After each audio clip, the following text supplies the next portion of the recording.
तो हल्क एक ऐसा कैरेक्टर है जो यहाँ पे मार्वल स्टूडियोज़ की तरफ से दिखाया तो गया है, लेकिन उभर के नहीं आया। मतलब कि यहाँ पे जो इनक्रेडिबल हल्क मूवी आई थी उसके बाद से ऑडियंस हल्क को एक्शन में देखी है। चाहे बात करें एवेंजर्स की, एज ऑफ अल्ट्रॉन की, यहाँ तक कि थॉर रैग्नारॉक में भी। लेकिन उसके बाद तो हल्क का ऐसा हाल हुआ कि ऑडियंस वो हल्क को काफ़ी लंबे समय से मिस कर रही है। अभी रिसेंटली मार्क रफेलो को एक इंटरव्यू आया था जहाँ पे उन्होंने कुछ शॉकिंग बातें रिवील की। उसके बारे में हम लोग भी आगे बात करेंगे। लेकिन हम लोग बात करें इनक्रेडिबल हल्क की, तो उसमें जो एडवर्ड नॉर्टन के वर्जन का हल्क था वो सबसे सही हल्क था और वैसे ही हल्क देखना चाहती है।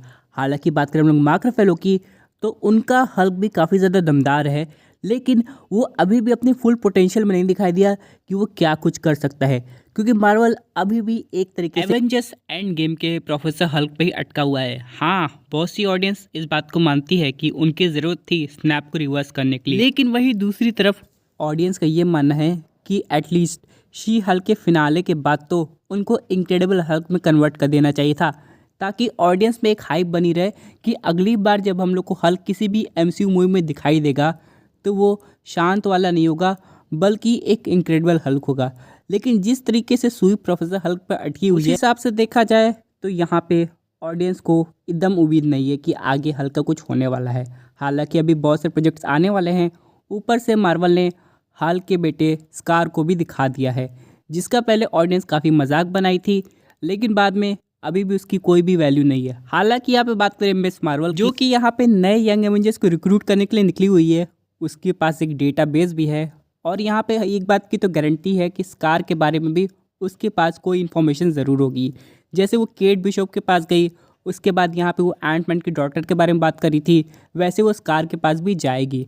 लेकिन ये सब के अलावा क्या स्कार के पापा जी यानी कि हल्क हम लोग को रियल में एक्शन करते हुए नजर आएंगे? क्योंकि जब मार्क रफेलो का अभी रिसेंटली इंटरव्यू हुआ था, वहाँ पर उन्होंने ये क्लियर कर दिया है कि मार्वल स्टूडियोज़ ने उन्हें साफ़ सुथरे इंस्ट्रक्शन दिए हैं कि वो हल्क के बारे में कुछ भी बातें ना करें।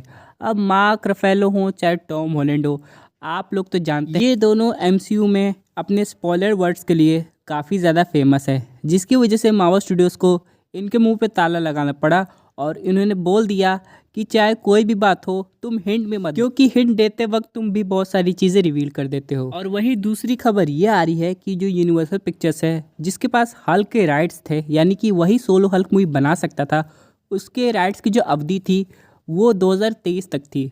यानी कि 2023 जैसे ख़त्म होगा वो राइट्स अपने आप मार्वल स्टूडियोज़ के पास वापस आ जाएंगे या फिर के डिज्नी के पास आ जाएंगे, जिसके बाद डिज्नी हल्क के साथ कुछ भी कर सकता है। चाहे प्रोफेसर हल्क ही बना के रखे, इनक्रेडिबल हल्क बनाए, रिकास्ट करे, कुछ भी डिज्नी पर डिपेंड है वो हल्क के साथ क्या करने वाला है। लेकिन फ़िलहाल दोस्तों अभी तक बीते कुछ दिनों में हल्क को लेके कोई भी अपडेट नहीं आई है, जिसकी वजह से फैंस निराश है। लेकिन ये वाली जो अपडेट है कि 2023 के बाद हल्क के राइट्स वापस आने वाले हैं, यानी कि कोई ऐसी खबर नहीं है कि मार्वल एक्वायर कर लेगा, खरीद लेगा, ऐसा कुछ नहीं है। वो राइट्स ऑटोमेटिकली हल्क के उसके पास आने वाले हैं।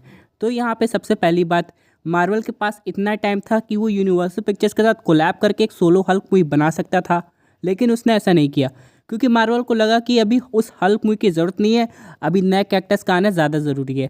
लेकिन अब जब से मल्टीवर्स का पोर्टल ओपन हुआ है, मार्वल के पास इन्फिनिट नंबर ऑफ पॉसिबिलिटी है। जैसे कि अभी बात चल रही थी कि हल्क वर्सेस वुल्वरीन मूवी भी हम लोग को देखने को मिल सकती है, जहाँ पे वो कॉमिक एक्यूरेसी दिखाई जाएगी कि कैसे वुल्वरीन गया था हल्क को रोकने और यहाँ पे उन दोनों में कितनी आर रेटेड बैटल हुई थी। लेकिन ये सब प्लान्स अभी स्क्रैप कर दिए गए। ऊपर से वर्ल्ड वॉर हल्क की मूवी की बात चल रही थी जिसमें हल्क एकदम पागल हो जाता है, वो भी हटा दिया गया। और वही दूसरी तरफ एक तीसरा प्लान आया था जहाँ पे कहा जा रहा था ना तो वो हल्क की सोलो मूवी निकालेंगे, बल्कि यहाँ पे वो हल्क की टीवी शो निकालेंगे। अब टीवी शो में क्या हल्क को उतना खूंखार दिखाया जाएगा कि नहीं, ये तो आने वाला वक्त बताएगा। लेकिन फिलहाल दोस्तों हम लोग बात करें सोलो हल्क मूवी की, तो इसकी जो अपडेट है वो बहुत जल्दी आ जाएगी 2024 में। हालांकि अगर मार्वल एक अनाउंसमेंट भी कर दे हल्क की तो काफ़ी मज़ा आएगा, क्योंकि हम लोग ने नोटिस किया है धीमे धीमे ही सही हल्क से रिलेटेड कैरेक्टर वापस आ रहे हैं। चाहे हम लोग यहाँ पे बात करें बेटी रॉस की, अबॉमिनेशन की, जनरल रॉस की, या तक कैप्टन अमेरिका 4 में हम लोग का लीडर भी देखने को मिलने वाला है। यानी कि मार्वल मसाला कलेक्ट कर रहा है, बस उसकी सब्ज़ी बनाना बाकी है। अब ये सब्ज़ी ऑडियंस को पसंद आती है कि नहीं, ये तो आने वाला वक्त बताएगा, क्योंकि जो सब्ज़ी का मेन इंग्रेडिएंट है हल्क, वो हरा भरा होना चाहिए और खूब मजबूत होना चाहिए। तो यहाँ पे ऑल टुगेदर हम लोग को 2024 का वेट करना है जब मार्वल फाइनली हल्क से रिलेटेड एक मूवी अनाउंस करेगा। हालांकि यहाँ पे हल्क के साथ बाकी सुपर हीरोज़ का भी टीम अप हो सकता है, जैसे स्पाइडरमैन, एंटमैन, या फिर हल्क सुपर हीरो से बैटल कर सकता है जैसे वुल्वरीन। लेकिन यहाँ पे ऑडियंस अगर वर्ल्ड वॉर हल्क मूवी देखेगी तब उनकी जितनी भी शिकायतें हैं वो सब शायद दूर हो जाएगी। लेकिन हल्क एवेंजर्स 5 में कैसे दिखेगा, ये सबसे बड़ा सवाल है। इन सब के अलावा बात करते अपने अगले अपडेट की, जो कि आ रही रेबल मून की तरफ से। अब जैक स्नाइडर की ये जो मूवी है ये कहा जा रही है उसी न्यूज़ का पार्ट है जहाँ पे वो बनी थी आर्मी ऑफ द डेड। लेकिन यहाँ पे रॉटन टमेटो की बात करें तो वो इस मूवी को सड़ा दिए है, यानी मतलब कि 24% स्कोर दिए हैं, लेकिन ऑडियंस स्कोर अभी भी ज़्यादा हुआ है। यानी कि अगर ये मूवी ऑडियंस को पसंद आ जाती है तो मूवी अपने आप जीत जाती है। लेकिन बहुत लोग इसे बस एक अजीब सा स्टार वॉर्स मूवी कह रहे हैं। इन सब के अलावा उन्हीं की तरफ से एक बहुत बड़ी अपडेट आई है कि यहाँ पे वो खुद चाहते हैं कि नेटफ्लिक्स स्नाइडरवर्स को चलाए, यानी कि जो स्नाइडरवर्स जिसका नामो निशान वार्नर ब्रदर्स हटा दिया है वो वापस से ज़िंदा हो सकता है अगर नेटफ्लिक्स उसको अक्वायर करके एक अपनी मूवीज़ बनाए। लेकिन क्या टेक्निकली ऐसा पॉसिबल है कि नहीं? यानी कि एक तरफ तो डीसी एक खुद का यूनिवर्स पूरी नए सिरे से डिज़ाइन कर रहा है, जहाँ पे ये कहा जा रहा है कि यहाँ पे हर एक बंदे की कास्टिंग अलग हो जाएगी। आप लोग देख ही रहे होंगे कैसे कास्टिंग चेंज हो गई है। ऊपर से जैक स्नाइडर की जो जस्टिस लीग 2, 3, 4 है वो यहाँ पे आएगी कि नहीं, ये तो आने वाला वक्त ही बताएगा। आखिरी अपडेट की बात करें तो आ रही है जेसन मोमोआ की तरफ से, जहाँ पे उनका ये कहना है कि एक्वामैन उनका एक आखिरी रोल है ऐसे करके, यानी कि एक्वामैन 3 बनने वाली है। डीसीज की फ्यूचर मूवी में अगर कोई हम लोग को एक्वामैन देखने को मिलेगा तो वो ये तो नहीं होंगे। यानी कि दोस्तों क्या वो इनडायरेक्ट वे में ये कहना चाहते हैं कि उनकी कास्टिंग लोबो के रूप में कर दी गई है? यानी अगर ऐसा होता है तो सही में उनका जो कैरेक्टर होगा वो काफ़ी दमदार होगा, यानी कि उन पर लोबो का रोल काफ़ी सूट भी करे।